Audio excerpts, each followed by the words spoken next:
When I was first given the idea for this little art showcase, I expected maybe 10 to 20 photos, but the response I got was so huge, and I lost a lot of sleep looking at all these pictures. I have a huge newfound respect for YouTubers. Problem was, I made a promise. After looking at all of your pictures and all of your amazing art, I chose to pick my top 10 favorite photos out of all of the clips that I showed. The issue is, it turned out to be a lot harder than I thought to pick just 10.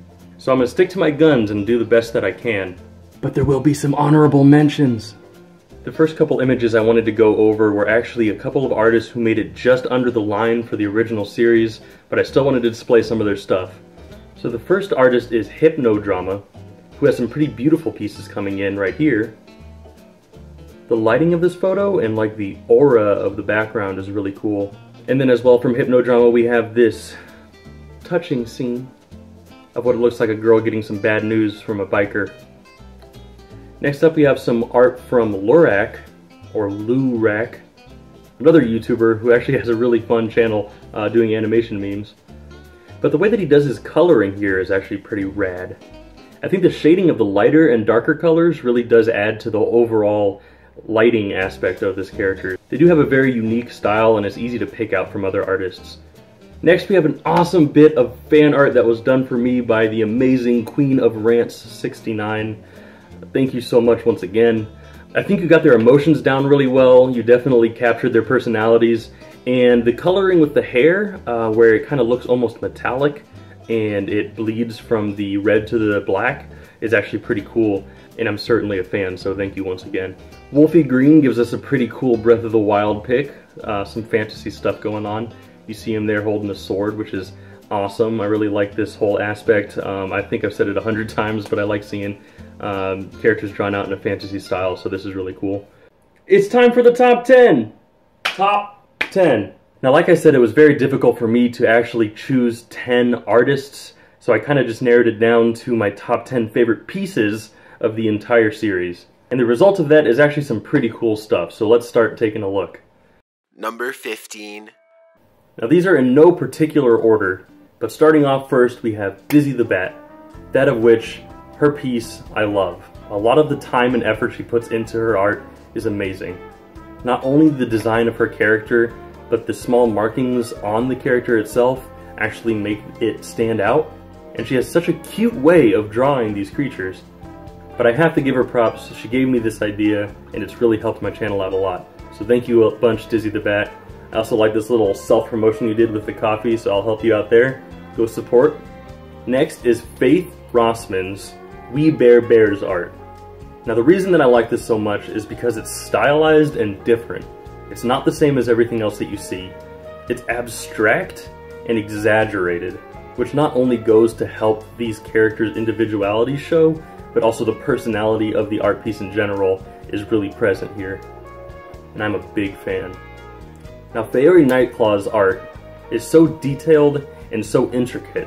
The amount of time and effort that was put into this piece, not only to get all of the hair right and the musculature right, but just to give off the vibe, is impressive.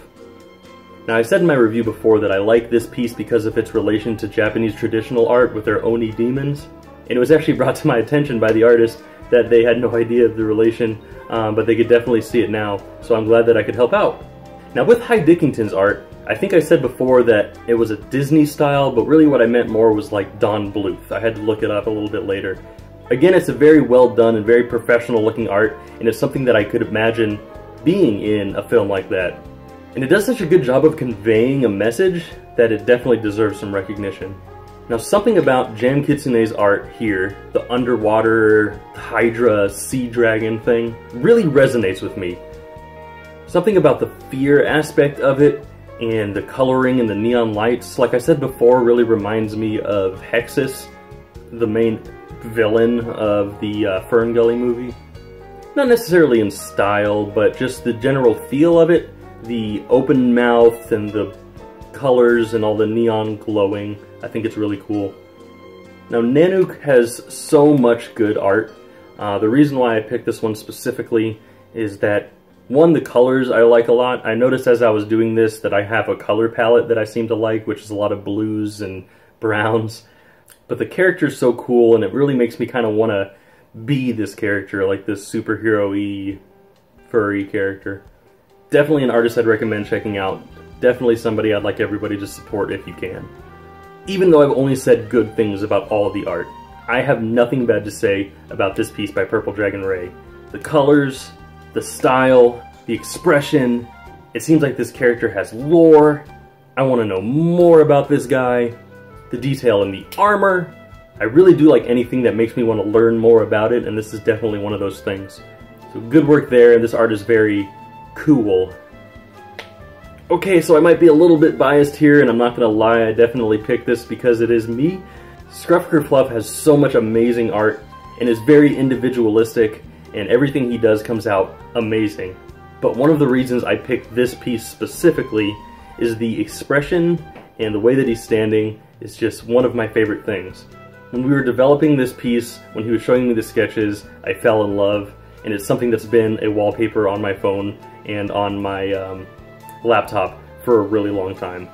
I really appreciate all the work he puts into it, and he's one of the nicest, kindest guys that I've ever talked to. He's also really fun to work with as an artist if you're looking for commissions. Now this piece was almost a given as one of my favorites from the moment I saw it. The amount of detail that's put into this, all of the background, the Christmas tree, all of the lighting. But why I like this so much is it evokes the emotion of Christmas. From the moment I saw it, it really kind of gave me that feeling of joy of opening a new gift. And I think that's one thing that art should really do, is kind of evoke an emotion. But overall, the art is amazing, and it looks like a lot of really hard work went into this, so undeniably one of my favorites. And before we finish out the top 10 favorites list, I'm going to go over just a couple honorable mentions that I felt like I couldn't leave out, even though they weren't in my top 10. I just could not leave them out because of how close they were to ending up in the top 10. Alright, so I'm going to go through these pretty quick. I'm not going to describe too much about them. If you do want to see more about them, you can go back and look in my previous videos. But here is the first one from Cypress Writes. A really cool warrior piece. Just something that I really enjoyed. The colors are really cool. They match really well together. Phenomenal. And then this paint over from Dot Strike. And I really like what people are doing with these paint overs, and this one specifically is really cool, just because it has that sci-fi thing going on. And the design of this character is pretty badass too. I don't know what else to say about this picture other than just... this was one of the harder decisions I had to make. KLH Pyro's stuff, everything that I've seen from them, blew me away. It made me feel almost like at home. It's just so heartwarming, and it's really sweet, and a lot of the other stuff that KLH Pyro does is also really well done, so please go check them out. Like I said in my previous video, Naphtha Joystick's art is continuously improving, and I love seeing how it's going. And then Rocky. I've watched Rocky's art grow from earlier in the year until now, and it's so much better, and it keeps getting better, and I love to see how this guy's progressing. Alright, so the last piece I'm going to show you today was a shoe-in for one of my favorites. It's a beautiful paint piece from Sid the Leo Fox. Why I like his piece so much, not only because it's beautiful, but just because I know how passionate he is about it, and it definitely shows in his art. The expression, the drawing, and the time and effort put into it. It's just one of many very impressive pieces from this artist. So while I was editing this video, I realized that I lost about 30 minutes of video. I had to refilm a lot, including the entire outro. So excuse my demeanor, but I am still very sick.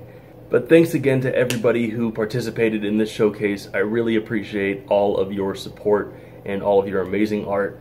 It was great to see all of the small artists come out from Twitter and from all over the internet to be showcased here on this channel. This series was very well received, and I plan on doing another one in the future. Now coming up soon, I will be moving to California in about a month, and don't worry, I'll be vlogging the entire experience from my car. But once I get settled in over there on the West Coast, I plan on picking up this series again. So if you want to be showcased, just keep in mind that that'll be happening soon.